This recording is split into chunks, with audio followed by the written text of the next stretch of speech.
Udara malam di bukit itu terasa terlalu sunyi, seperti dunia sedang menahan napas. Joni di sana bersama teman-teman kantornya.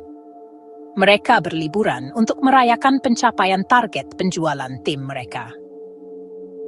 Ambil cuti liburan di akhir pekan yang sekaligus berdekatan dengan tanggal merah di villa mewah yang jauh dari keramaian kota. Dinding kaca besar, marmer dingin, taman beserta kebun yang luas. Kelihatannya sempurna untuk liburan akhir pekan. Tapi rasanya tidak baik-baik saja. Seorang kakek kurus menyambut mereka di gerbang, matanya lelah dan suaranya pelan. "Saya penjaga di sini," kata kakek itu. "Panggil saja saya Pak Wagiman." Kakek itu memperkenalkan diri. "Ini kuncinya. Selamat menikmati dan hati-hati," lanjutnya. Mendengar itu semua saling bertatapan mata. Sejenak, Joni kira kakek itu sedang memperingatkan mereka. Malam pertama, musik pelan, tawa memenuhi lorong. Tapi saat tengah malam tiba, seseorang mematikan lampu. Bukan Joni dan teman-temannya. Itu hanya mati begitu saja. Saat itulah Joni terdiam. Dia menatap ke belakang, ke arah jendela hitam. Di sana, terpantul di kaca, seorang wanita berdiri di lorong di belakangnya. Rambut panjang, gaun yang menempel seolah basah, kepala miring dengan cara yang tidak seharusnya bisa dilakukan lehermu. Joni berbalik. Lorong kosong. Pintu-pintu mulai bernapas, terbuka sedikit, lalu menutup dengan desahan lelah. Di kamar mandi atas, cermin berembun dari dalam keluar, ada bekas telapak tangan di atasnya. Terlalu kecil untuk salah satu dari mereka. Seseorang membisikkan nama Joni dari tangga. Suara itu cukup dekat untuk disentuh. Malam kedua, villa itu menjadi menyeramkan. Lampu berkedip dengan ritme yang terasa disengaja. Wanita itu muncul lagi, lebih dekat, lebih jelas. Matanya cerah, matanya basah, matanya marah. Ketika mereka berlari ke foyer, pintu depan sudah terkunci dari dalam.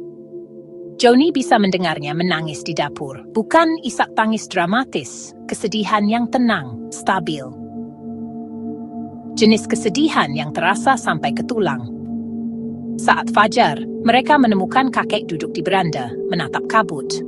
Dia tampak seperti sudah tahu apa yang Joni dan teman-temannya lihat. Dia menceritakan tentang masa lalu villa itu. Villa itu milik Jidan, seorang pria kaya, sangat berkuasa, selalu ke luar negeri untuk urusan bisnis.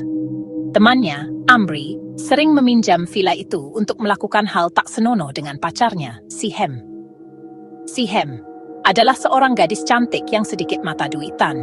Ia terjebak dalam lingkaran mereka. Saat Jidan tahu Amri dan Sihem sering bercinta di villanya, maka Jidan pun tidak terima. Jidan meminta jatah pada Amri untuk dilibatkan dalam hubungan mereka. Amri tidak terlalu yakin, namun ia pun berusaha. Tak disangka Sihem menyetujuinya. Mereka pun terseret ke dalam kekacauan yang rumit antara nafsu dan kenikmatan dunia. Jidan selalu memberikan barang mewah kepada Sihem agar ia bisa ikut berhubungan dengan mereka. Sedangkan Amri yang tidak sekaya Jidan hanya bisa mengalah. Otak mesumnya hanya bisa berpikir asal dia masih bisa bergabung dalam hubungan dua pria satu wanita. Hubungan terlarang itu hampir tiap malam mereka lakukan sambil berpesta minuman yang memabukkan. Suatu malam, Sihem membawa teman dekatnya, Wartini, gadis manis dan cantik yang akan segera menikah. Wartini ternyata sedang ada masalah. Ia hanya ingin melupakannya, mencari teman untuk berbagi cerita dan keluh kesah. Pertunangannya dengan Camacho tidak berlangsung baik. Mereka sering bertengkar hanya karena masalah sepele. Hingga mendekati tanggal pernikahan, mereka bertengkar hebat. Sihem sebagai teman baik membawanya ke villa untuk meluapkan emosi, berpesta dan bercerita. Sihem pun mengenalkan Jidan dan Amri kepada Wartini. Dia datang hanya untuk berbicara, untuk menenggelamkan patah hati dalam musik murahan dan keputusan buruk. Dia tidak tahu sesuatu yang buruk akan terjadi. Minuman mengalir terlalu lama. Batasan menjadi kabur. Pilihan diambil, bukan dibuat. Wartini terbangun sendirian, bingung, rentan. Setiap batasan dilanggar saat tidak ada yang menjaganya. Tubuhnya sakit. Ia merasakan di antara kakinya sangat sakit.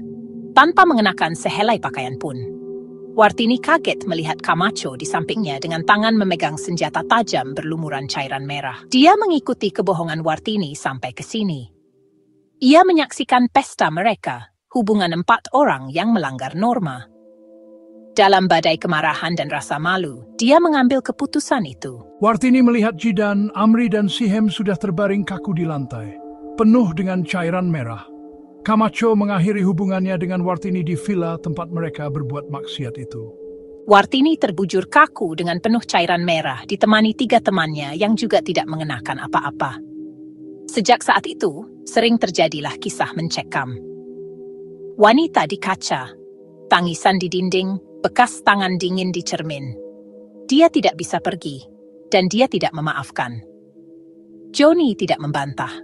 Tidak ada dari mereka yang membantah. Johnny dan teman-temannya berkemas dalam diam. Saat mereka berkendara menuruni bukit, Johnny sempat menoleh ke belakang sekali. Di jendela atas, wajah pucat mengawasinya pergi. Sedih, marah, tak berujung. Johnny tidak berkedip. Johnny ingin dia melihat bahwa Johnny melihatnya. Dan Johnny ingin dia tahu mereka tidak akan kembali.